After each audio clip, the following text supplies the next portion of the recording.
Hello, everybody. Good evening. I'm Andrés Velasco. I am the Dean of School of Public Policy here at the LSE. I welcome everyone. This event is going to be in Spanish, and I suspect most of you speak Spanish. In case you do not, there is translation. Where do we find the earphones? Caro? Oh, over there. Okay. This gentleman right here has earphones if anybody needs them. If you don't need them, you don't need them. And what a good thing that is. So, on to the event itself. Buenas noches, bienvenidos. Señor presidente, tremendo gusto y honor a nombre del London School of Economics recibirlo por estos lados. Lo voy a presentar más formalmente, pero primero que nada un saludo.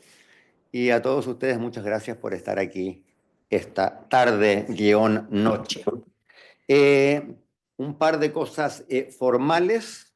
Ya me referí a lo de la traducción.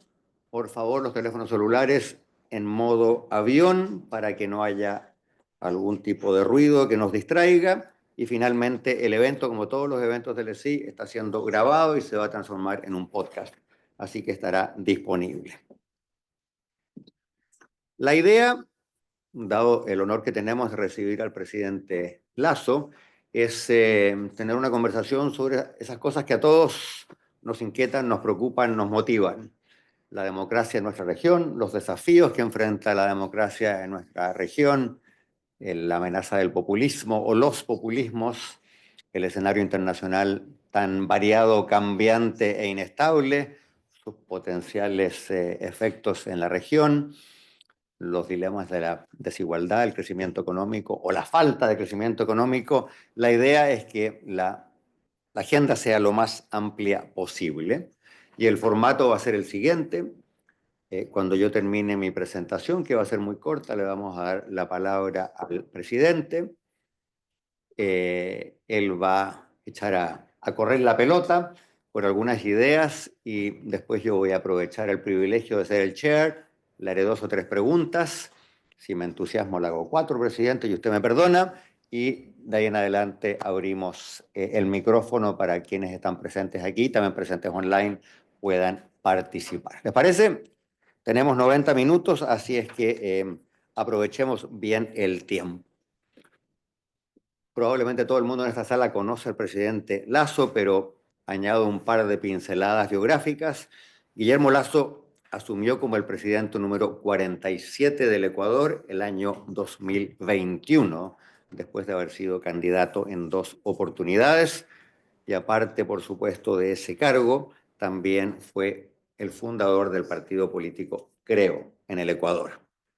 Antes de entrar a la arena política, Guillermo Lasso tuvo una distinguida carrera en el sector privado y también fue el fundador de un think tank, expresión para la cual no tenemos un centro de pensamiento, supongo yo que diría uno en español, dedicado a promover los ideales del liberalismo, la libertad individual, la justicia y el libre mercado. Es el autor de 3 libros, Cartas a mis hijos, Otro Ecuador es posible y 900 días, democracia y resultados. Así es que, presidente, le reitero, nos complace y honra tenerlo en el London School of Economics. Le comentaba yo al presidente que somos una institución muy cosmopolita, diversa y globalizada, así que usted probablemente va a encontrar aquí hispanoparlantes de toda la región, de Europa también y el resto del mundo, así que no me cabe ninguna duda que el diálogo va a ser respetuoso, fructífero y interesante. Así es que, sin mayor prolegómeno de mi parte, presidente, Muchas gracias. la palabra es suya. Muchas gracias, Andrés. Gracias a London School of Economics. Gracias a ustedes que se han tomado la molestia de darme un poco de tiempo para escuchar algunas ideas sobre lo que yo creo y pienso es el gran debate del populismo en América Latina. Creo que hoy en América Latina el debate se centra entre democracia y totalitarismo o populismo. Yo creo que aquí no hay un debate de izquierda con derecha, como era tradicionalmente en décadas pasadas. Yo creo que estamos enfrente de un modelo populista que puede tener sus raíces en la izquierda, puede tener sus raíces en la derecha, pero desde mi punto de vista, ambos modelos son negativos para la democracia y negativos para el desarrollo y la prosperidad de un país. El populismo, desde mi punto de vista, se caracteriza por quienes tienen un discurso atractivo en el corto plazo.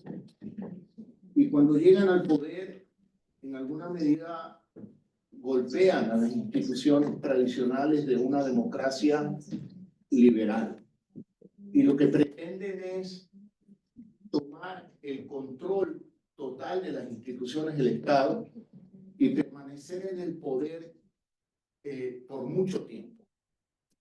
Y creo que el ejemplo en América Latina es el caso de Venezuela, puede ser el caso de Nicaragua, sin duda alguna, no puede ser, es Nicaragua un caso de este tipo. Y también Cuba, desde mi punto de vista. Creo que son tres países ejemplos de ese modelo populista y totalitario que llega a ser agotador para los propios ciudadanos y es casi la negación de un fracaso rotundo. Distinto es un país de izquierda o gobernantes de izquierda como lo ha sido Chile, incluyendo el actual presidente Gabriel Boric, que uno puede no coincidir en los pensamientos de los conceptos del presidente Boric, pero no hay duda que es un demócrata. Igual podemos decir de lo que fue Piñera en su momento y de lo que fue la presidenta Bachelet y la concertación en Chile. Yo creo que es un buen ejemplo y es un gran ejemplo sobre todo para establecer en el tiempo presente el contraste que es evidente entre un Maduro y un Gabriel Boric, entre un presidente de Nicaragua, Daniel Ortega y Gabriel Boric, o la presidenta Bachelet. Es decir, uno puede discutir ciertos matices con la izquierda. Y puedo decir inclusive lo que en algunos lugares he repetido. Yo entré como un hombre de derecha, salió un centrista, y me atrevería a decir que entró un liberal y salió un socialdemócrata. Porque la realidad educa, la realidad se impone. Y porque cuando uno es un demócrata, no llega a imponer su punto de vista en contra de la realidad. Ejemplo. Claro. Voy a ser muy sincero, no participo de aquella motosierra para reducir el tamaño del Estado. O al menos no en el Ecuador. Cuando llegué me hice cargo de un país en pandemia. Había que salvar a los ecuatorianos. Tú no te podías poner a discutir ahí la teoría de Hayek con la teoría de Marx. No, tenías que salvar a los ecuatorianos. Y había que comprar vacunas. Y había que gastar, invertir en la vida de los ecuatorianos. Y luego tampoco podías decidir, a ver, no, yo quiero vacunas del mundo liberal, del mundo occidental. Yo no quiero nada con los comunistas, ni nada con Oriente. No, yo necesitaba vacunas. Y el 53% de las vacunas vinieron de China. De China. Y el 47% de las vacunas vinieron de países de Occidente y la minoría de Estados Unidos. Gran parte de Europa y algunos países también grandes de América del Sur, de Latinoamérica, como el caso de México. Y luego cuando la ministra de Educación me pide una cita, nos ponemos a trabajar y me dice, este es el indicador de suicidios de niños y jóvenes. Bueno, tienes que contratar psicólogos. No puedes decir, mira, no puedo contratar psicólogos, espérate que me comprometí con el Fondo Monetario Internacional y por lo tanto no puedo excederme en el gasto ni el 0,5%. No. Los niños tienen la prioridad, los jóvenes la tienen la prioridad.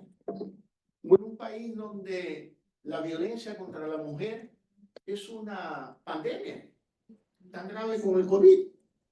Y tú dices, bueno, no, ¿qué esperan las mujeres? No hay cómo gastar. No. Había que armar un ministerio de la mujer y lo armamos.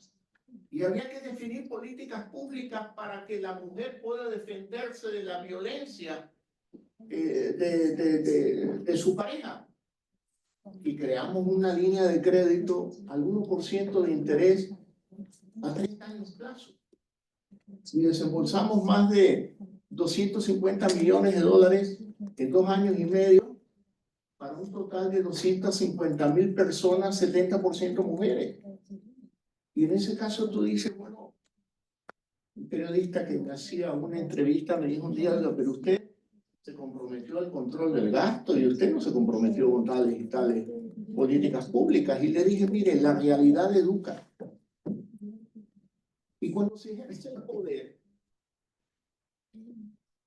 para aceptar que la realidad te educa, tienes que ser humilde.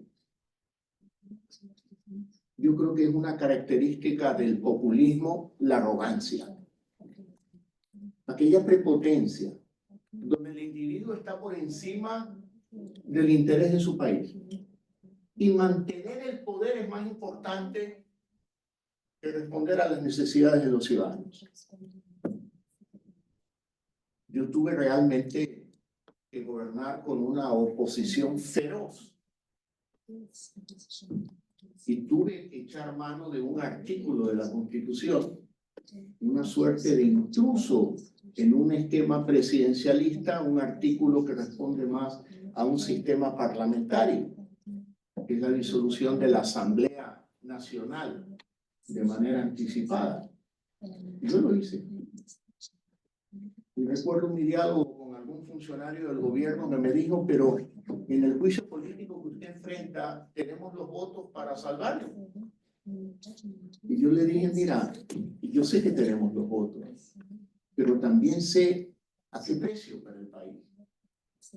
Y no estoy dispuesto a someterme a la voluntad de gente que lo que buscaba era un cargo público, no para decir, yo puedo ser una mejor ministra de Educación o ministro de Educación que la que usted tiene, sino para robar. Y claro, puse por delante el interés del país. ¿Qué significó esto? Que en lugar de gobernar 4 años, goberné 2 años y medio. Pues bueno, no me arrepiento. Me siento satisfecho y con la conciencia en paz, sabiendo que puse por delante el interés de los ecuatorianos por encima del interés personal de quedarme en el poder al menos 4 años. Yo creo que América Latina enfrenta estos desafíos. Como digo, el populismo no es de izquierda o de derecha, puede ser de izquierda, puede ser de derecha. El debate es entre democracia y populismo. El populismo tiene derivas autoritarias. La democracia, cuando se la respeta, crea condiciones propicias para la prosperidad de una sociedad. En eventos como este, intento hablar muy poco. En mi vida privada era banquero y como banquero no habla nada. Pero ya cuando me hice político adquirí la mala costumbre de hablar mucho. Hoy de tarde vine con el propósito y con la disciplina de hablar poco porque me interesa mucho escuchar al profesor Velasco y escucharlos a ustedes y poder responder cualquier pregunta que ustedes tengan para mí sin ninguna limitación de ningún tipo. Muchas gracias, Andrés. Gracias, presidente.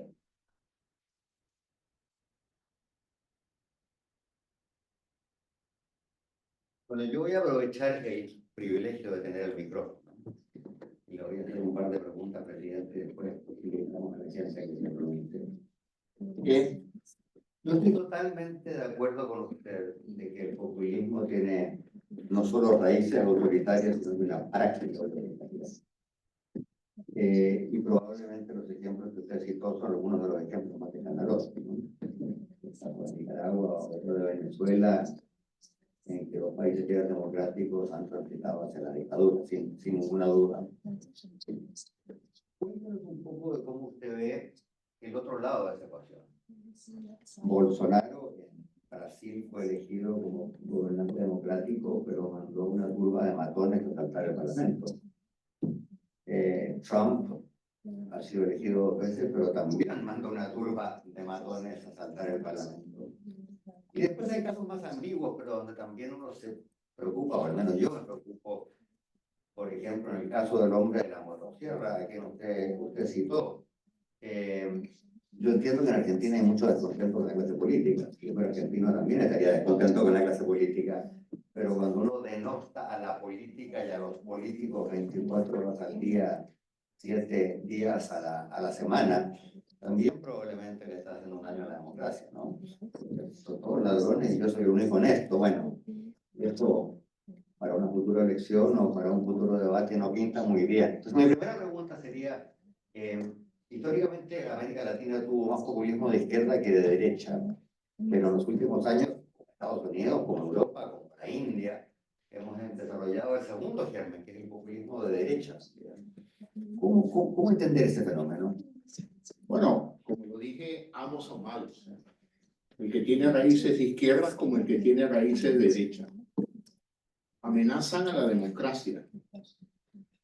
Ofrecen resolver los problemas de un día para el otro. Generan muchas desilusiones. Y no esquivo la pregunta, Bolsonaro es un populista de derecha. Trump es un populista de derecha. Milei, no tengo el gusto de conocerlo personalmente, he oído su discurso y con la experiencia que ya tengo de 2 años y medio de presidente, un presidente que solo piensa en la economía como que se olvida del ser humano. Y es algo que aprendí en el gobierno, a ser humanista, a entender que el Estado funciona para servir a las personas. Salvar vidas con la vacunación, salvar vidas con atención en salud, en medicina, en educación, proteger a las mujeres. Uno encuentra una realidad. El cambio climático es un debate que se lleva a cabo solo en los países desarrollados. Poco se habla en América Latina, pero sí se sufre el cambio climático en América Latina. Ecuador ha vivido el último año una suerte de apagones por problemas de escasez de lluvia. No funcionaron las hidroeléctricas por falta de lluvia. Y el debate es, bueno, esto es culpa del gobierno, es culpa del gobierno, es culpa de San Pedro, no es culpa de San Pedro. La culpa es nuestra. Tenemos que hacernos cargo de algunos problemas de los cuales no hemos debatido en países como el Ecuador, o no se debate suficientemente en América Latina. Pero en concreto, yo creo que los populismos, sus derivas totalitarias, sus discursos mágicos teóricamente, son similares. Son similares. Y claro, el ejemplo que Andrés nos da sobre el asalto al Capitolio y el asalto también al Parlamento, al Poder Legislativo en Brasil, pues son ejemplos de lo que no puede hacer un demócrata. Eso lo hacen solamente los populistas que anteponen su interés personal por encima del interés común de sus países. Estaba el presidente en una frase que usted usó en la historia de los los populistas ofrecen soluciones fáciles para problemas complejos. El populismo, por supuesto, que no se inventó ayer, y de eso le quiero preguntar, pero antes de eso una anécdota. Yo, haciendo un poquito de investigación sobre populismo, me enteré que hubo una gran conferencia académica en esta misma universidad en 1969, y el entonces rector del LSI, un alemán, Ralph Dahrendorf, connotado sociólogo, dijo, en simple, la democracia es la complejidad, el populismo pretende que todo es simple. Me parece una gran frase. Es una gran frase. Cuando alguien le promete a uno que todos los problemas se resuelven en 5 minutos, esa persona casi por definición está mintiendo. Pero una pregunta, presidente. Una cosa más sobre populismo. El populismo, en alguna medida, es una creación de América Latina, ¿no? En el primer gobierno de Trump, creo que ya esto no se aplica. Cuando me tocaba hablar en Estados Unidos, yo decía, ya no cree, estamos en mi región. Perón, Vargas, Cárdenas en México, esos eran populistas de verdad, ¿no? Claro, Velázquez Ibarra, que no era pariente mío, populistas de verdad, y frente a eso, Trump parecía un mero aprendiz, ¿no? Pero eso nos lleva a lo que creo es una pregunta más difícil de contestar, que el populismo como manera de gobernar, como manera de hacer promesas falsas, de descalificar a los otros, como usted describía también, tiene al menos 100 años. ¿Qué nos pasó? Nos pasó en el mundo, no solamente en América Latina, que prendió y se hizo más popular y se hizo más difícil de contener en los últimos 10, 15 años, ¿no? Uno lo ve en las Filipinas, lo ve en la India, lo ve en Turquía, lo ve en Israel, en Polonia, en Hungría, para qué decir en nuestra región. Y aquí hay 2 o 3 hipótesis. Me interesaría saber a cuál le cree usted. Una, para así decirlo, es la hipótesis más crítica que dice, no, lo que pasa es que los partidos tradicionales no supieron hacer bien su trabajo, no supieron dar el crecimiento económico, los beneficios sociales, los servicios públicos, la mayor igualdad que la gente clamaba, y por lo tanto el votante con razón dijo, váyanse al carajo, voto por los populistas. Otra interpretación es que la política dejó de ser exclusivamente acerca del bolsillo y empezó a ser acerca de identidades, identidad nacionalista, la indigenista, la nativista, y que ese es un juego que los populistas saben cómo practicar y que los demócratas no sabemos cómo practicar. Y la tercera dice la culpa es de las redes sociales, porque las redes sociales hicieron imposible un diálogo pausado, sereno, con argumentos. Todo se resume en 2 frases y esas frases suelen ser insultos. La verdad probablemente es una combinación de todas las anteriores, pero ¿a quién le echa usted la culpa, presidente? ¿O a quién le echa usted la culpa?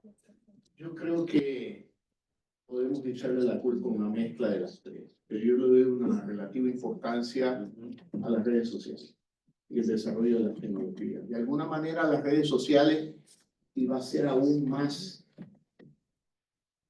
no digamos grave, pero va a ser más intenso con la inteligencia artificial.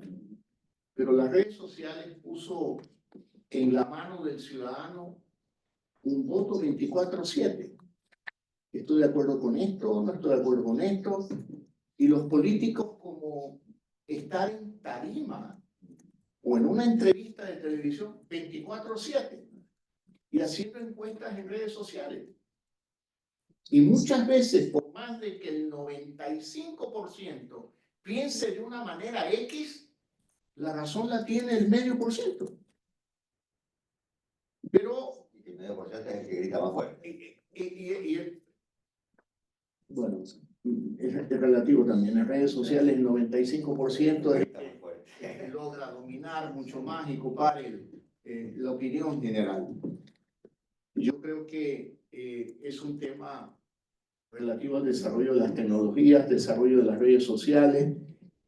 En algunos lugares, y esto es gente mayor, la que dice es que la democracia pasó de moda. Eso no es así. La democracia no ha pasado de moda. Churchill, si no me equivoco, se refería al sistema democrático como, digamos, el menos malo de todos los sistemas de gobierno. Yo no creo que la democracia ha pasado de moda. Y yo creo, es más, por la experiencia que tengo en Ecuador, hablando con jóvenes ecuatorianos, le dedico mucho tiempo a eso. Yo creo que los jóvenes tienen claro de que la democracia es una buena manera de gobernar a las sociedades, es una buena forma para un debate civilizado sobre los problemas de las sociedades y las alternativas de solución. Y creo que hay que seguir luchando y trabajando y no dejarnos por este canto de sirenas de los populistas que pretenden en 24 horas resolver problemas serios que requieren soluciones serias y normalmente las serias son de largo plazo y no inmediato. Muchos de los jóvenes aquí presentes, presidente, probablemente van a entrar a la vida pública. Ayúdelos a usted y ayuda a mí también a resolver el siguiente incordio que está muy relacionado con lo que usted acaba de decir. Hay un ex primer ministro, creo que de Luxemburgo, que dijo, en la política moderna todos sabemos qué hacer. El problema es que no sabemos cómo ganar una elección después de que hagamos lo que tenemos que hacer.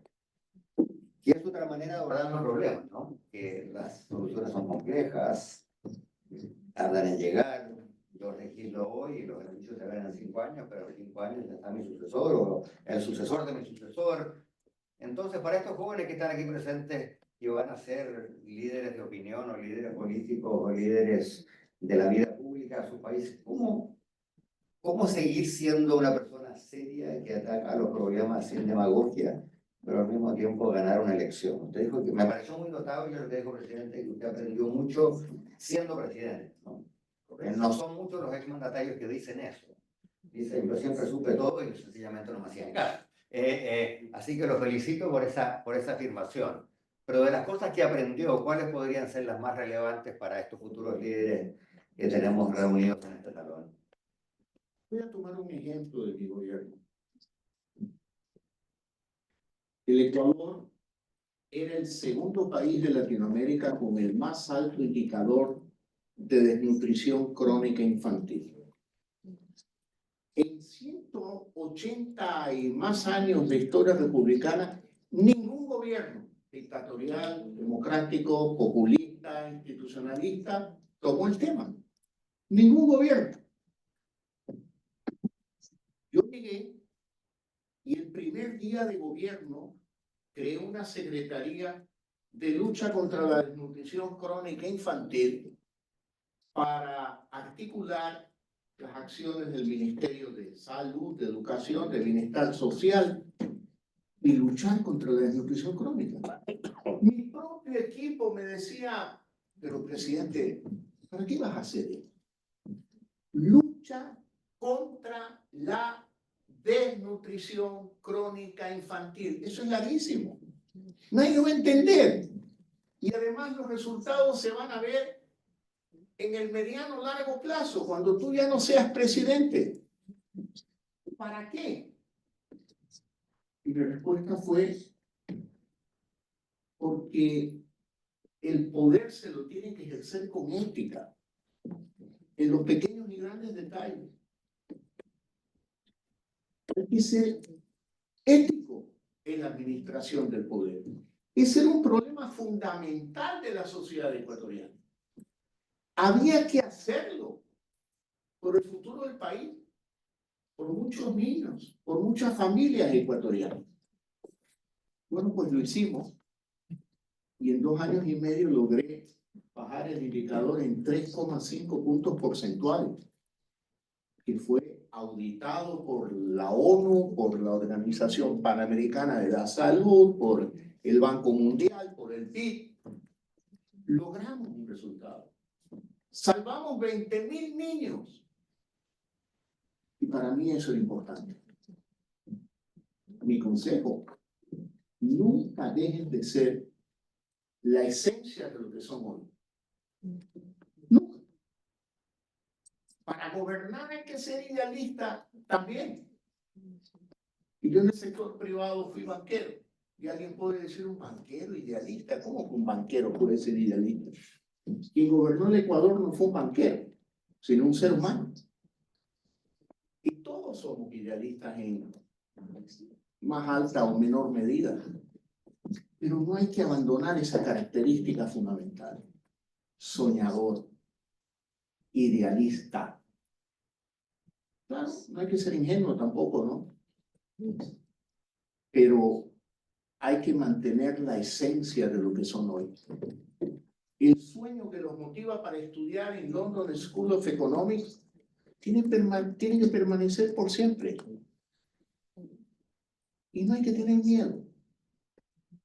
Y tampoco hay que dejarse acobardar por los populistas o por los vivos con conocimiento, que son populistas al final del día también. Este es el comentario que yo les diría. Déjeme quedarme en ese tema un segundo. Le tengo una pregunta más y después le pasamos el micrófono a la juventud. Pero solo como un follow-up, como dicen aquí, sobre este tema. Usted 2 veces dijo que fue banquero, cosa que todos sabemos es indudable.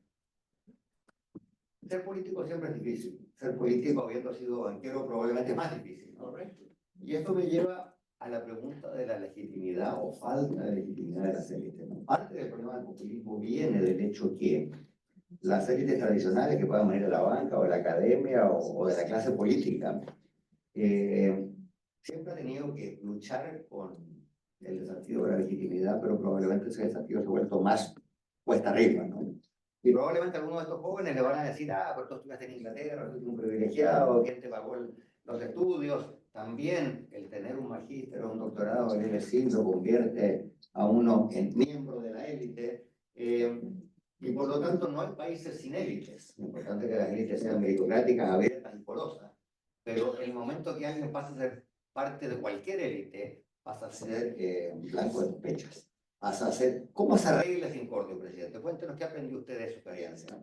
A ver, en primer lugar, comparto con ustedes que yo nací en el seno de una familia de clase media pobre. Yo no nací rico, ni banquero, ni mucho menos. Debí trabajar desde los 15 años de edad para pagar la pensión del colegio donde estudiaba, que era el San José La Salle de los Hermanos Cristianos en Guayaquil. Aportaba en el hogar de mis padres, que tuvieron 11 hijos. Yo era el menor de los 11.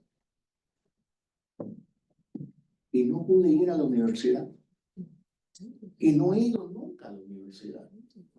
Siempre lo conté y lo dije, soy un bachiller. Y nada más que un bachiller. Claro, que aprendí haciendo. Aprendí en la vida. No es la mejor manera. Lo correcto es hacer lo que ustedes están haciendo hoy. Estudiando en el London School of Economics. Pero puedo decir que a lo largo del tiempo, a punta de trabajo, me incrusté en la élite. Y en mi primer libro, en Cartas a mis hijos, yo digo, normalmente se le echa la culpa al pueblo. El pueblo no sabe elegir. Yo no estoy de acuerdo con eso. Son las élites que no saben proponer. Y muchas veces en esto voy a ser muy claro y muy directo. Yo no compartía ni las ideas ni el estilo de gobierno del socialismo del siglo XXI representado por Correa en el Ecuador. Pero no por eso yo me fui a vivir a Miami, ni me fui a España, ni dejé mis actividades en el Ecuador. No, yo me quedé en el Ecuador, dejé el escritorio del banquero y me fui a la calle. Y desde la calle combatí ese modelo. Tuve 3 campañas hasta que a la tercera gané porque en la segunda me hicieron fraude. Yo sí digo claramente, el problema de Venezuela no es solamente Maduro. El problema de Venezuela es también sus élites, especialmente empresariales y políticas, que han decidido salir a Miami, a Washington y a España, y quieren hacer política desde allá. Así no se cambia un país. Un país se cambia desde el territorio, desde el lugar, sin ceder espacios, más bien ganando espacios. Entonces yo sí soy crítico de las élites y he puesto en contexto con mis antecedentes de vida porque si a las primeras le digo, yo creo que son las élites, usted va a decir, oye, pero ¿y qué es un banquero? Sí, yo me incrusté en las élites, logré trabajar y hoy tengo una situación económica que le permite a mi familia vivir con tranquilidad. Lo que yo no obtuve, un título universitario, mis 5 hijos ya los tienen de buenas universidades en Estados Unidos y en Europa. Y no un título, sino ya 2 de los 5 tienen 2 títulos. Y estoy seguro que los otros 3 van también por su segundo título. Y eso es lo que quiere un padre. Yo estoy seguro que muchos de ustedes que estudian en esta prestigiosísima universidad, que es la número 1 del Reino Unido ahora, ustedes que estudian aquí, que es un privilegio, probablemente sus padres han hecho mucho esfuerzo, mucho sacrificio, mucho trabajo y mucho amor y generosidad para que ustedes logren lo que ellos no lograron. No digo en todos los casos, pues no los conozco, pero estoy seguro que debe haber algo de verdad en lo que estoy comentando, que fue mi caso como padre con mis hijos. No puedo estar más de acuerdo, presidente. Una de las causas del populismo es precisamente élites un poco ciegas, un poco egoístas. Desentendidas de los problemas del país. Última pregunta de mi parte, presidente, y ahora prometo que le pasamos el micrófono a la juventud. Hemos hablado del populismo como amenaza a la democracia. Hay otra amenaza a la democracia, que en su país en especial le está pagando muy fuerte, que es el crimen organizado, la violencia, las pandillas, las drogas y todo lo anterior, ¿no? De nuevo, esto no es un fenómeno que haya partido ayer, es un fenómeno en que países como Colombia y México tiene décadas, pero en países como el suyo y el mío no es de larga data, es de reciente data. Y probablemente eso nos deja aún más desvanecidos, pues no tenemos una tradición de estas instituciones nacionales que permiten prevenir y combatir este tipo de fenómenos. Hay gente que está muy pesimista, dice que esto llegó para quedarse, que han corroído, van a seguir corroyendo las instituciones, se van a comprar la política, se van a comprar a los políticos y que por lo tanto estamos requete jodidos. ¿Usted comparte ese pesimismo? Y si no, ¿cómo le entramos? Me imagino que además, haciéndolo de un modo que respete la libertad individual, los derechos humanos y que no se preste para abuso, ¿no? Correcto. Yo coincido con lo que acabas de decir. Esto es un tema de larga data y es un tema como la basura bajo la alfombra, que uno no lo ve, ¿no? Ha estado ahí debajo de la alfombra durante algún tiempo. Tiene multiraíces, no es un tema que uno puede decir esto está ligado con los carteles tales o cuales. No, esto tiene muchas raíces, entre ellas la pobreza, la desigualdad, la inequidad de las sociedades latinoamericanas. Y si uno quiere explicarlo de alguna forma cortoplacista, digamos, operativamente, uno dice, bueno, países como Ecuador fueron países utilizados como tránsito de la droga. Venía de Colombia, entraba al Ecuador y salía por los puertos de Esmeralda, de Manta y de Guayaquil. Mientras eso sucedía, entre comillas, parecía que las cosas estaban tranquilas. Hasta que llegó el momento donde aquellos carteles del exterior empiezan a pagar los servicios logísticos con droga, entonces ahí empiezan a nacer los grupos delincuenciales organizados locales, que al ver que el pago era con droga, y yo esto cómo lo monetizo. Bueno, con una pandilla que tiene, por dar un ejemplo, el norte de la ciudad de Guayaquil, no es el caso, pero solo para dar un ejemplo, y otros dicen, bueno, lo mío es el sur de Guayaquil, Y claro, cuando la pandilla que está en el norte quiere invadir a la del sur, a la vez que está en el sur, empieza la violencia entre ellos. Y se empiezan a matar. Ahora, en el caso de Ecuador, esto ha existido desde comienzos de siglo. Desde comienzos de siglo. Y es un problema hoy mucho más grave. Es cuando estos grupos delincuenciales organizados se conectan con los grupos políticos. Y no grupos políticos insignificantes, sino los más, entre comillas, populares del país. Y uno empieza a ver en la asamblea que se sienta ahí alguien que en su momento fue parte de un grupo delincuencial organizado que defiende el interés de los delincuentes. Porque mientras este fenómeno se mantenga distante del Estado y de la buena gente de la sociedad, bueno, no es normal, pero también tenemos que darnos de golpes y a balazos si es necesario.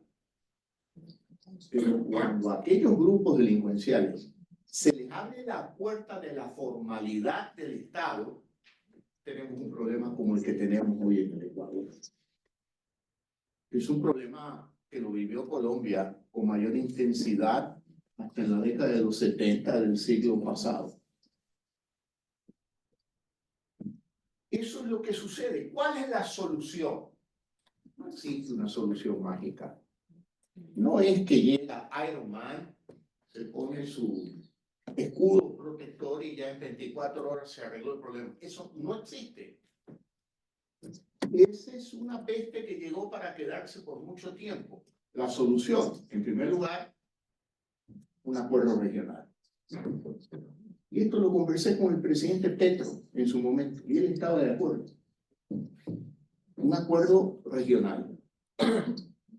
Y luego un acuerdo internacional del apoyo de Estados Unidos, del apoyo de Europa, porque en algunas ocasiones hacía reflexiones en el despacho cuando las pocas veces que podía estar solo pensando y decía, bueno, yo no puedo bajar el presupuesto de educación para invertir en seguridad y proteger a los niños de Estados Unidos y a los jóvenes de Estados Unidos. Yo creo que aquí Estados Unidos tiene que pagar la factura y no me está regalando nada. Lo que está invirtiendo para proteger a sus niños y a sus jóvenes. Y lo mismo tiene que hacer Europa. Y luego tienes que fortalecer las instituciones. La policía, las Fuerzas Armadas, y eso implica equipo, tecnología, más gente, capacitación, servicios de inteligencia. Y luego pagar bien, pues. Porque en el Ecuador un policía gana más o menos $600 al mes. Y un capo de estos grupos delincuenciales organizados fácilmente le puede entregar $10,000 para dejarle pasar un teléfono celular a la penitenciaría. Frente a eso, ¿qué puede hacer el Estado? Tenemos que homologar las leyes. Que en Colombia el Código Penal para el tratamiento de estos delitos tenga las mismas sanciones que en Ecuador y Ecuador con las de Chile y así. Yo creo que es un tema. En América Latina se hablaba mucho en la década de los 60, 70 de la integración económica, de la integración comercial. De ahí nació el Grupo Andino, en el que estuvo en Chile inicialmente y luego se retiró. Ahora los temas son distintos. El principal tema que nos debe congregar en una integración latinoamericana es la inseguridad. Eso no lo puede arreglar solo un país. El Ecuador solo no puede, Colombia solo no puede, Chile solo no puede, no puede. Yo creo que ese es el motivo por el cual hoy tenemos que buscar una integración en América Latina.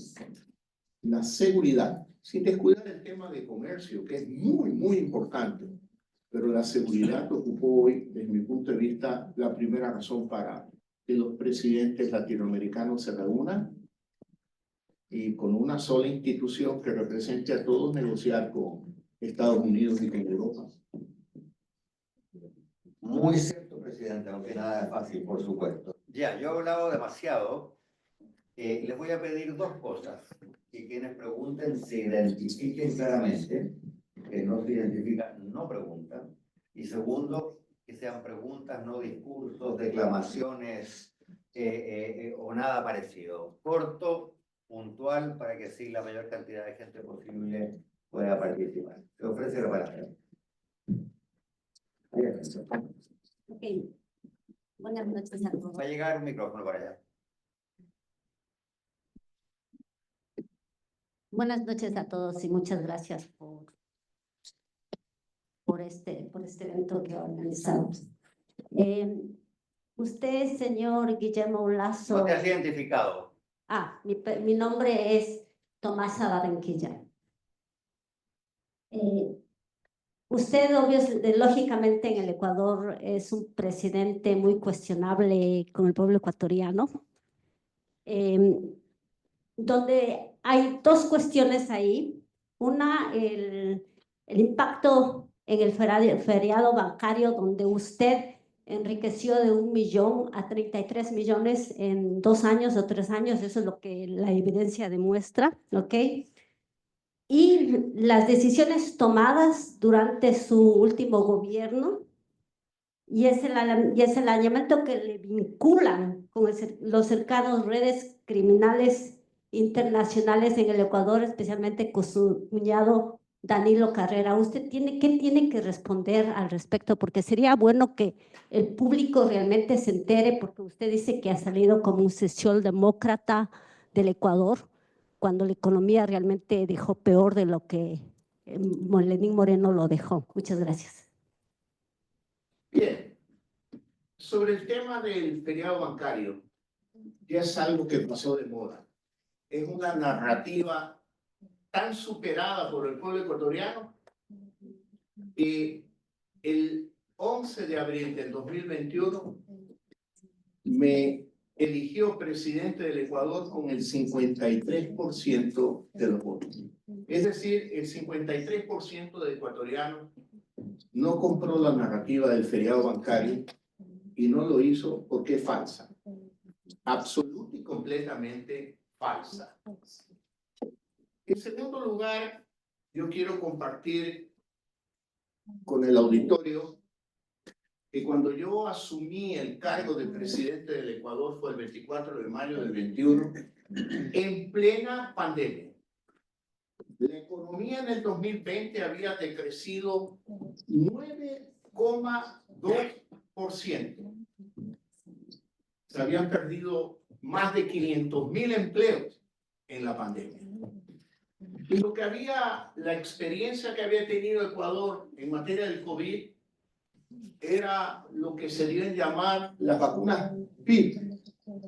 20.000 dosis de vacunas que se distribuían entre el gobierno anterior al mío, sus ministros y sus funcionarios. Cuando yo llegué, comenzó el gran plan de vacunación que ubicó al Ecuador en el primer lugar del mundo en velocidad de vacunación, por encima de los países industrializados, inclusive por encima de China, que era nuestro principal proveedor de vacunas.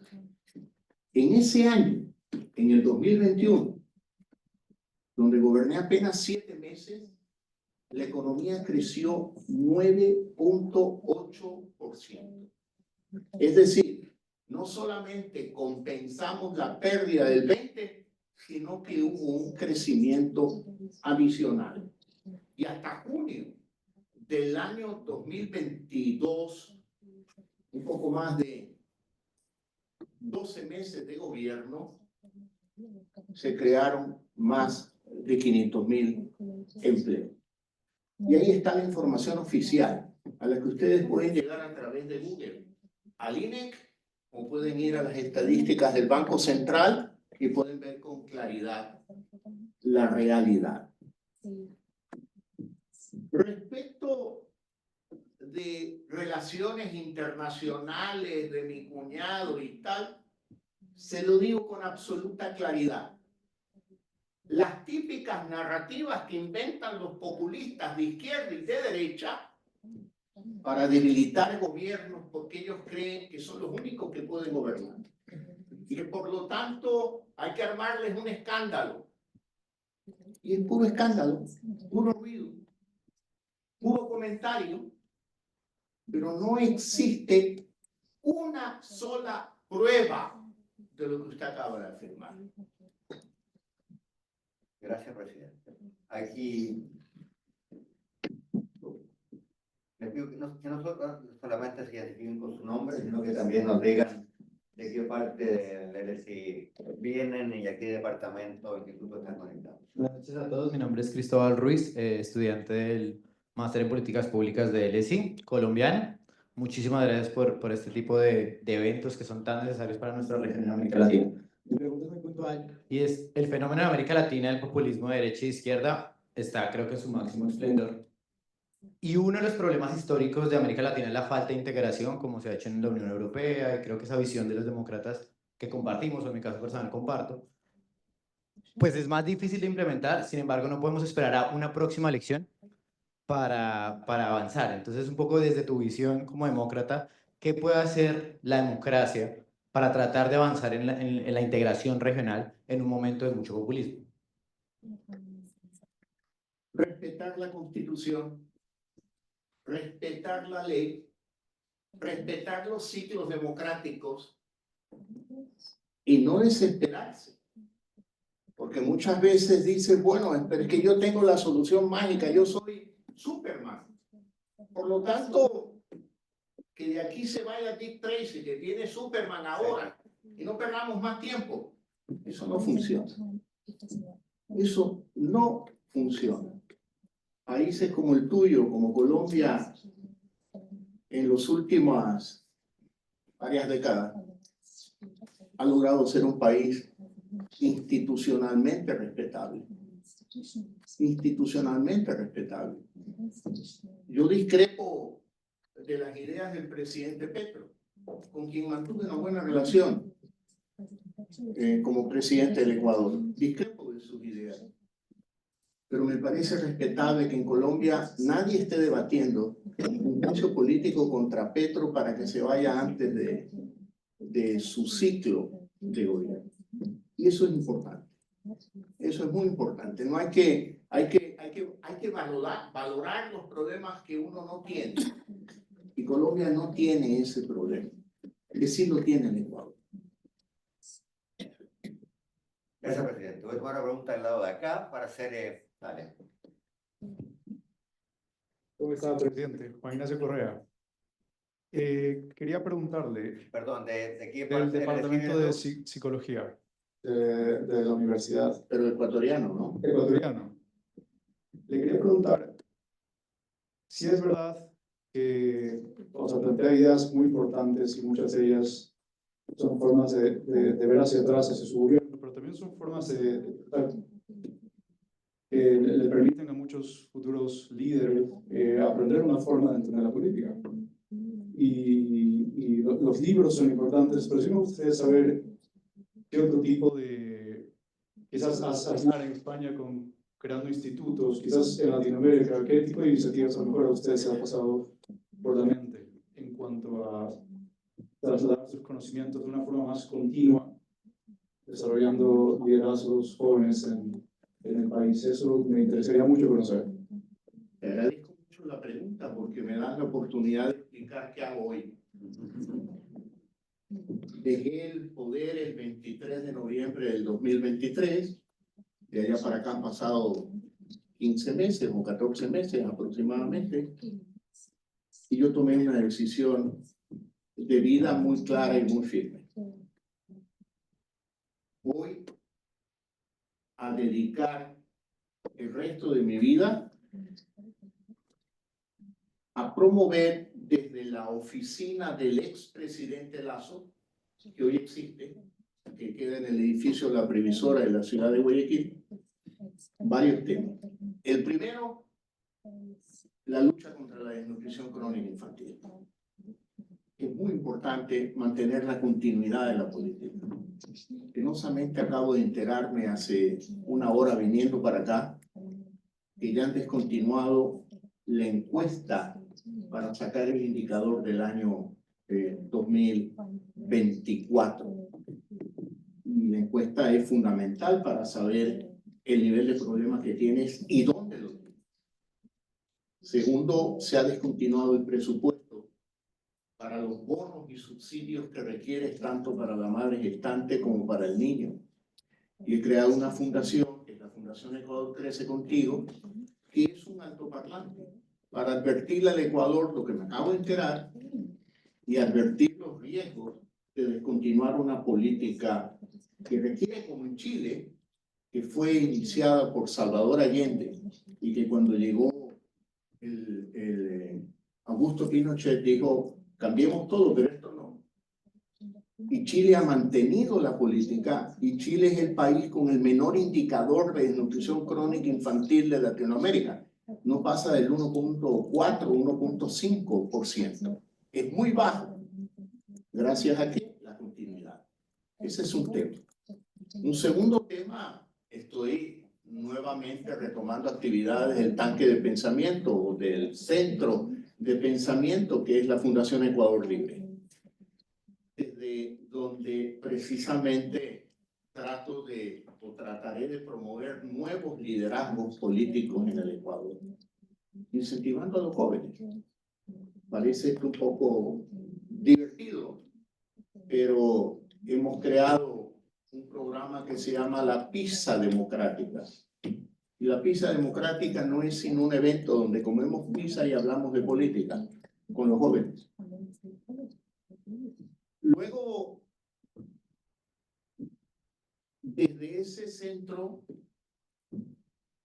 generaremos opinión sobre la política y sobre la economía del Ecuador, que es fundamental, es importante también. Y combino mis actividades con viajes al exterior para tener eventos como este, conversar con jóvenes de las universidades, compartir experiencias, poder responder preguntas e inquietudes como la tuya. En el primer año de gobierno he dedicado el 52% de mi tiempo a atender la agenda internacional. He estado en España, en Estados Unidos, en la China, ahora estoy en el Reino Unido esta semana y bueno, continuaré haciéndolo porque esto tiene doble vía. Yo puedo contar mis experiencias, pero también aprendo de ustedes con las preguntas que me hacen. El partido político existe. Como quisiera que muchos jóvenes ecuatorianos se interesen en la política, pero en la política territorial, no solo en la política de pensamiento y de escritorio. Hay que ir al territorio. Hay que ir al territorio. Hay que conocer la raíz de la pobreza, los problemas que tienen los jóvenes, los problemas que tienen las mujeres, los problemas que tiene un padre de familia, para poder empoderarse de las aspiraciones de ellos y hablar a nombre de ellos. Cuando yo comencé en política, fue en el año 2010. Y el primer viaje que hice por el Ecuador fueron 2 días nada más. Después terminé recorriendo el Ecuador los 7 días a la semana y 24 horas al día. Veo por las noticias del periódico que en 2 semanas el presidente Noboa ha estado en 5 provincias. Yo estuve en 2 días en 5 provincias. 2 días en 5 provincias. Y para lograrlo tienes que como jugar tenis, a la fuerza del entrenamiento, logras grandes resultados. A la fuerza de recorrer el Ecuador durante 10 años, pude recorrer 5 provincias de la Amazonía en 2 días. Y es un problema logístico fundamentalmente. Y que tienes que resolverlo con logística. Así que a esto me voy a... No, estoy dedicado. No digo me voy a dedicar, estoy dedicado. Y ustedes me pueden ubicar a mí a través de las redes sociales fácilmente, en Instagram, en Twitter, en Facebook, y pueden ubicarme y escribirme y conversar. Pregunta de este lado. Mira. La primera. Expresidente Lasso, muchísimas gracias por permitirnos estar aquí. Mi nombre es Jenny Bush. Yo soy ecuatoriana, pero crecí aquí en el Reino Unido. Soy una de las personas que lamentablemente fue extraída del país por las cuestiones de temas económicos y la migración económica que pasó en el 99 y en ese tiempo. Obviamente, como niña, yo no tuve la oportunidad de decidir migrar, ni migré porque mis padres migraron. Entonces, es un poco interesante ver cómo estamos nosotros todos cambiando la situación del país, mucho desde afuera. En términos de lo que estábamos hablando, el populismo y estas ofertas populistas, durante su campaña hubieron muchísimas ofertas populistas, que lo que incluyó dar la vuelta a una estatua, a una virgen, hacia el sur, que es obviamente algo realmente ridículo, que nunca se iba a dar porque estructuralmente ni siquiera era posible, más la gente compra este tipo de ofertas populistas. Pero cuando llegó al poder, lo que a mí siempre me ha preocupado es el número de casos de corrupción que se dieron durante su periodo, y obviamente esto de cierta forma está fuera y no fuera de su control en cierta forma, porque hay gente corrupta en todo lado, ¿no? Pero tenemos, por ejemplo, el caso Gran Padrino, el caso Encuentros, el caso Danubio, León de Troya, caso Narcogenerales, caso Danilo Carrera, de su cuñado que acaba de mencionar la señora, que ha sido condenado a 10 años de prisión domiciliaria por ese caso, ¿no? Y es interesante también porque una persona que no tenía puesto en el gobierno tuvo la oportunidad de infiltrar a la mafia dentro de varias instituciones del gobierno, y es realmente preocupante porque obviamente le han sentenciado, sea bien o mal, pero está sentenciado. El caso ISPOL, el caso de Seguros Públicos, el caso Plopec, el caso ENCO, hay muchísimos casos de corrupción, y esto es algo que los ecuatorianos lamentablemente no hemos tenido la oportunidad de saber exactamente qué pasó y por qué pasó, y luego usted disolvió la asamblea y tampoco tuvimos la oportunidad de saber cuál era el desenlace de su gobierno, si usted en verdad estuvo envuelto o no en ese acto de corrupción. Bien. Para todos ustedes que quieran ingresar en política, tengan claro que en gran medida el ejercicio de la política es una lucha de narrativas. Winston Churchill decía: yo escribo la historia porque si no lo hago yo, lo hacen mis enemigos. Y gran parte de lo que se conoce de la Segunda Guerra Mundial, gran parte es escrito por Winston Churchill. Con todo respeto le digo a usted, miren la narrativa. El Gran Padrino fue tirado al tacho de basura por la Corte Constitucional del Ecuador. Es decir, no existe. León de Troya no existe. No existe judicialmente. No existe. Y estaba vinculado con Gran Padrino. ENCO, vinculado a la narrativa de Gran Padrino y de León de Troya, que no existe. Por lo tanto, ENCO tampoco existe. Y así pudiera ir señalando todo lo que usted ha dicho. Responde a la narrativa de mis opositores, que claro, son muy productivos en construir titulares para que personas como usted de buena fe digan: aquí hay un acto, segundo acto, tercer acto, cuarto acto de corrupción. Usted ha oído lo de mi cuñado. Yo pregunto, en primer lugar, no ha sido sentenciado de manera definitiva. es todavía un tema de carácter judicial. Le pregunto a usted, ¿ha leído en algún lado qué monto fue el abuso? ¿Qué monto fue la corrupción? ¿En qué institución fue? ¿En qué contrato fue? Ejemplo, Flope, que usted lo pregunta y que fue motivo del juicio político mío. ¿Sabe cuándo sucedieron esos hechos que los asambleístas de oposición utilizaron para endilgarme una responsabilidad que no tuve? 3 años antes de que yo fuera presidente de la República. ¿Y cuál es el daño que causan? Que personas de buena fe como usted compren esa narrativa. El contrato se firmó en el 18 de Flope, se renovó en el 19 y en mi gobierno no sucedió absolutamente nada.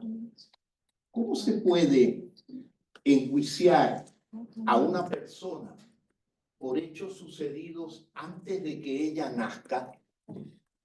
No tiene ninguna lógica.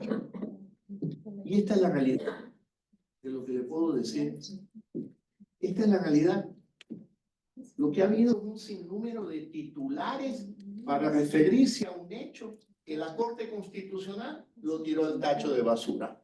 El caso Flope, ya le digo a usted, cuando fui a la Asamblea Nacional dije lo que le estoy contando a todos ustedes hoy. Y les dije lo contrario, yo los acuso a ustedes. Y los acuso porque yo no quiero creer que ustedes están defendiendo el interés de los narcotraficantes. Porque yo no quiero creer que ustedes están defendiendo el interés de los corruptos. Yo no quiero creer que ustedes crean que la política lo justifica todo. Inclusive es mentir. Esto es lo que le puedo decir. Vamos a tomar una por acá. Online, Carolina.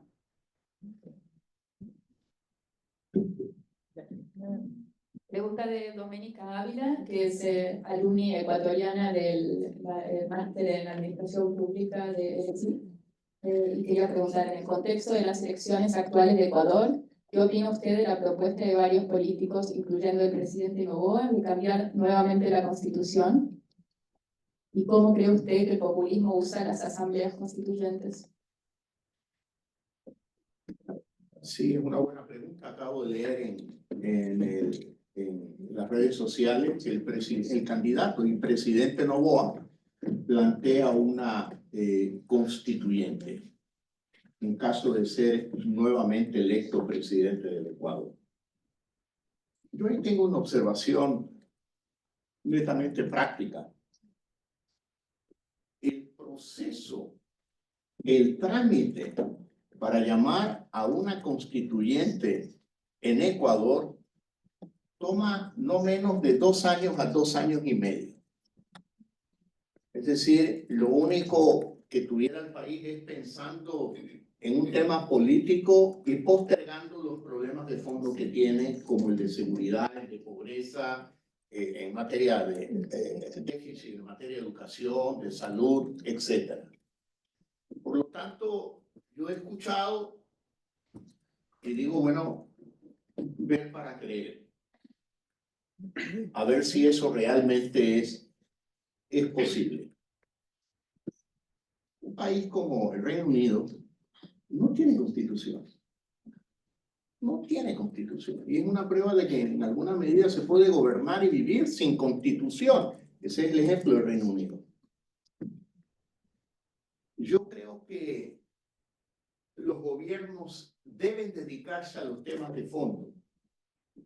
Por ejemplo, siempre decía, ¿qué constitución o qué ley se va a oponer a un manejo racional de los recursos fiscales? Ninguno. Dedícate a manejar bien el país. Concéntrate en eso. Por supuesto que sería deseable otra constitución. Algunos en el Ecuador creen que es muy sencillo. Es cuestión de pantalones nada más. tacho de basura la Constitución de Correa y gobierna con la Constitución del año 1998. Y no saben lo que dice. En el momento que alguien se atreva a hacer eso, ya no es un demócrata y su gobierno no es democrático. Y eso sería un grave daño para el país. Por lo tanto, yo soy un poco escéptico de una nueva constituyente para redactar una nueva constitución. Me iría por el camino de reformas parciales. En Chile tuvimos 2 constituyentes y no digamos que el resultado fue óptimo, ¿no? Acá, Laura Verde. Señor expresidente, buenas noches. Mi nombre es Santiago Gutiérrez, soy antropólogo y soy en el curso de Antropología y Desarrollo aquí en el Instituto de Colombia. Agradezco mucho las lecciones que han hecho a Colombia y justamente quería preguntarle por eso.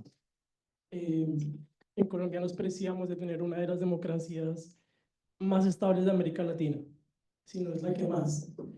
Concuerdo con usted en que la democracia probablemente es más que la distribución económica o que la redistribución económica.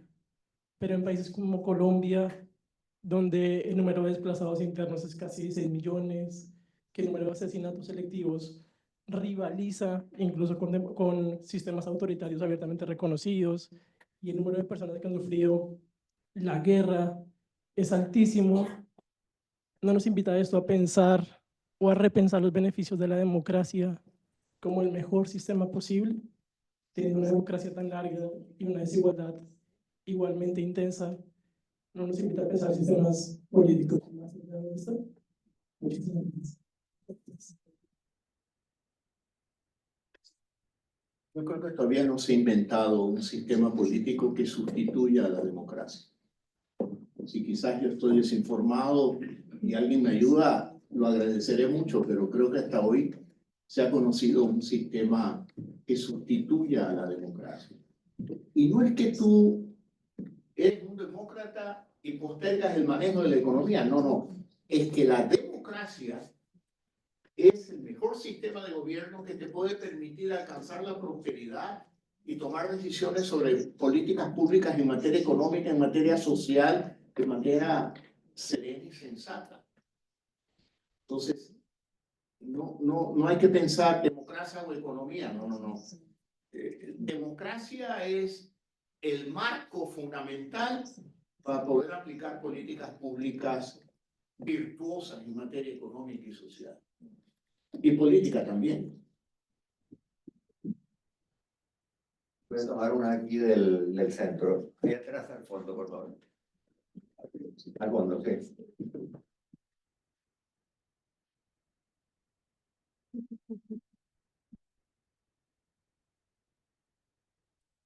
Soy profesionalista, haciendo un saludo, muchísimas gracias por este conversatorio. Yo quería preguntarle por qué usted cree que hay una cierta tendencia articulada en la región latinoamericana hacia el populismo. Bueno, yo creo que el profesor Velasco nos dio 3 razones o escenarios posibles. Yo creo que es una combinación de los 3. Si nos salimos por un momento de algunos de los temas que ya hemos tratado, diría yo que la pobreza. La pobreza es una tierra fértil para poder darle oportunidades al populismo. Y pienso que Latinoamérica es una de las regiones más ricas del mundo. Tiene los mayores recursos hídricos del mundo. Tiene petróleo, minerales. Tiene una configuración geográfica que te permite aprovechar los recursos hídricos para la generación de energía. Pero tenemos malos políticos y tenemos malas élites. Muy malos políticos. Políticos que simplemente roban y luego se exilian en cualquier país del mundo. Y desde allá escriben tweets. Esa no es una manera de hacer política. Un hombre serio, responsable, da la cara, ¿no? Yo llevo un año siendo expresidente y he entrado y he salido de mi país 16 veces y hablo desde el Ecuador. Entonces hay malos políticos que roban y que luego se exilian. Ahora, lo interesante, presidente, es que el populismo lo hemos aportado, ¿no? Y no nos pagan los derechos de autor. Uno mira a Estados Unidos hoy, o mira de India, o mira por Polonia, no, pero por el anterior, Hungría, en fin, hay muchos elementos que parecen inventados en nuestra región. Bueno, creo que usted se ha referido a Perón. Yo aporté con el nombre de Velasco Ibarra en Ecuador, que era un populista ilustrado. En esto también, el pasar por grandes universidades no es la garantía de ser un demócrata. No, para nada. Velasco Ibarra estuvo en la Sorbona y se lo llamaba como un populista ilustrado en el Ecuador. Ahora, convengamos que las universidades francesas producen más populistas que las universidades británicas. No sé si puedo demostrar ese teorema, pero creo que es cierto. Vamos a tomar la pregunta ya, la última. Eso, por ahí.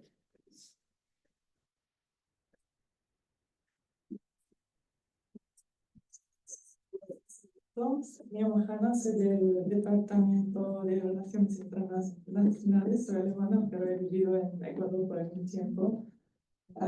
Ya hemos visto que México o Chile adoptaron la política exterior feminista y eso trata de luchar con las desigualdades y como usted dijo que eso es un tema muy importante también para luchar el populismo. ¿Piensan que eso tal vez puede ser una solución también por la región de Latinoamérica de luchar el populismo? Perdona, que la última parte no te la escuché claro. Sí, la política exterior feminista puede ser como algo que una a la región también. Sí, ya comprendí tu pregunta. Yo creo que una buena política internacional es importante para luchar contra la pobreza. Por ejemplo,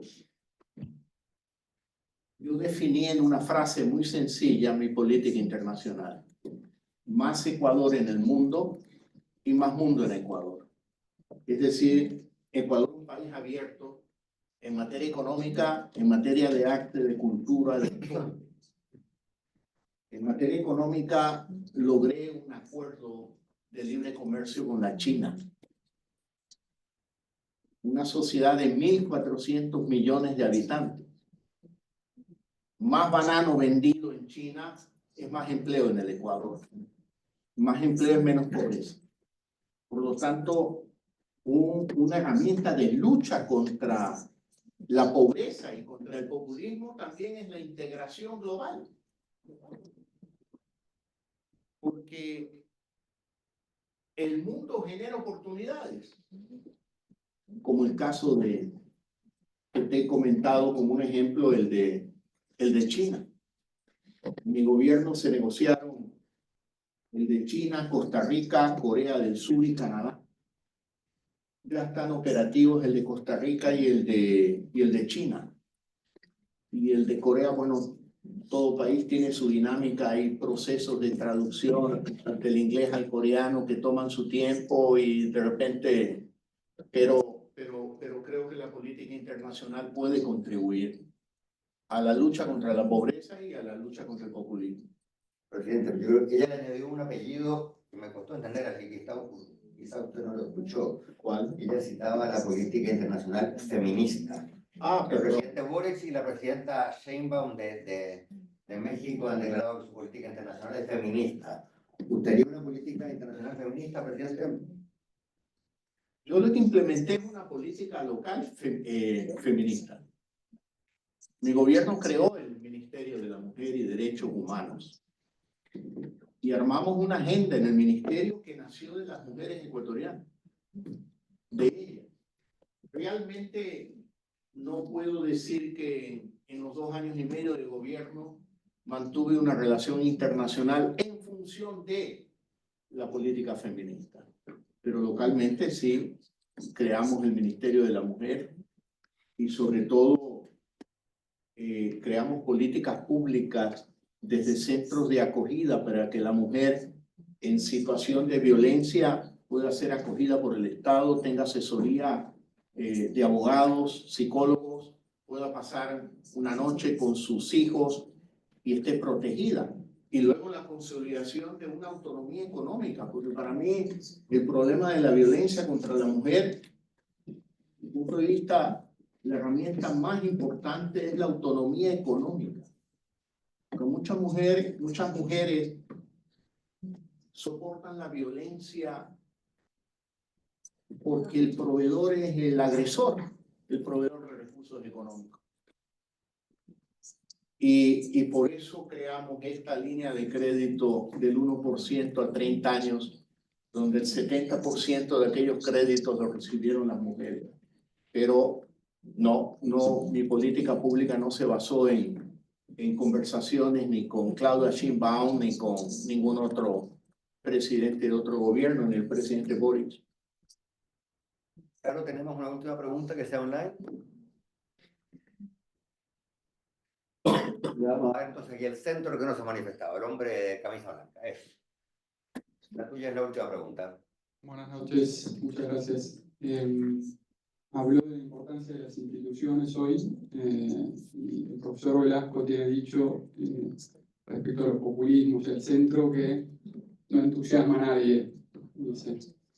Entonces, eso lo digo y no lo niego. Me pregunto, en un contexto como el argentino, donde se ha demostrado que se bajó mucho la inflación, ¿cómo se entusiasma al pueblo por la democracia, por las instituciones? O mejor aún, dijo que no tuvo el gusto de conocer al presidente Javier Milei, pero si tuviese el gusto de conocerlo, ¿cómo lo entusiasma por el respeto a las instituciones? Tal vez pensándolo desde un lado más de abogado, que es lo que me compete, conecto las instituciones a un Estado de Derecho riguroso y calculo que para mayor inserción, que la gente se quiera conectar con usted, siempre es bueno mostrar determinada institucionalidad. Entonces me pregunto cómo entusiasma ya sea al presidente Milei o al pueblo argentino en este contexto donde la inflación ha bajado, donde dice que los problemas no siempre dice que son simples, creo que ha demostrado bastantes avances. Si yo tuviera la oportunidad de conocer al presidente Milei, ojalá sea en este año, le diría: consolida los resultados económicos en materia de inflación a través de dolarizar la economía. La experiencia ecuatoriana es muy buena en ese aspecto, muy buena. Quieren institucionalizar el manejo de la economía, ponle unos candados a los malos políticos que creen que con expandir el gasto público e imprimir moneda y billetes es la solución a todos los problemas de un país. Yo le recordaría al presidente Milei que en campaña él habló de dolarizar la economía argentina y lo estimularía a que lo haga. En una conversación que tuve con el presidente Alberto Fernández en la China por motivo de una invitación del presidente Xi Jinping a la inauguración de los Juegos Olímpicos de Invierno, le dije: ¿tú quieres ser reelecto? Sí, me dijo. Dolariza la economía. No, pero nosotros ya tuvimos eso. No, le digo, ustedes tuvieron convertibilidad. No era lo suficientemente efectiva porque había la moneda local y simplemente se destruyó la convertibilidad a la fuerza de los hechos. Y me dijo: ¿qué es dolarización? Saqué mi billetera, la abrí y le dije: esto es dolarización. Tomar un taxi y pagar con dólares. Si yo pudiera conversar con él, le diría, porque él es un gran economista, sin duda alguna tiene muchísimos más conocimientos que yo en materia económica, pero le diría: mira, en el Ecuador ha dado resultados especialmente a la clase media. En la década de los 90 del siglo pasado, cuando todavía teníamos moneda local, la gente se endeudaba en dólares, ganaba en sucres, se devaluaba la moneda y perdía el patrimonio que había adquirido con la deuda en dólares. Hoy, luego de 25 años de tener una economía dolarizada, hay muchas familias que van por la segunda o la tercera casa, porque ganan en dólares y se endeudan en dólares. Ahí hay un gran beneficio que me gustaría recordárselo a él para fortalecer la institucionalidad, digamos, de la política monetaria de Argentina. Presidente, se nos acaba el tiempo, pero yo quiero aprovechar para que nos diga una palabra o dos finales respecto de la mitad primera de la pregunta de este hombre. Tú partiste diciendo el problema, o un problema, es que los populistas de izquierda y de derecha, como se llaman narrativas, prometen cosas, gritan mucho y se hacen populares. Pero los, no sé qué apellido ponerle, centristas, moderados, liberales, socialdemócratas, reformistas, suelen hablar despacito, complejizar la vida, negarse a la demagogia, y por lo tanto lo que vemos en el mundo es que los demócratas van en retirada electoral y los populistas van al alza. ¿Qué carajo hacemos al respecto, presidente? Yo creo que todos buscamos que nuestra vida sea una vida divertida. Queremos ser serios, vivir con principios, con valores. Pero eso no implica que no podamos tomarnos una cerveza un viernes de tarde. Yo pudiera decir que me presenté al Ecuador como un liberal. Y claro, como un tipo que habla como he hablado yo el día de hoy, frente a ustedes, que para un público masivo luciría aburrido. Pero bueno, hay que combinarlo con zapatos rojos y hacer una campaña que te genere cierto atractivo, cierto sex appeal que diga, bueno, este no es tan aburrido, ¿no? Hay que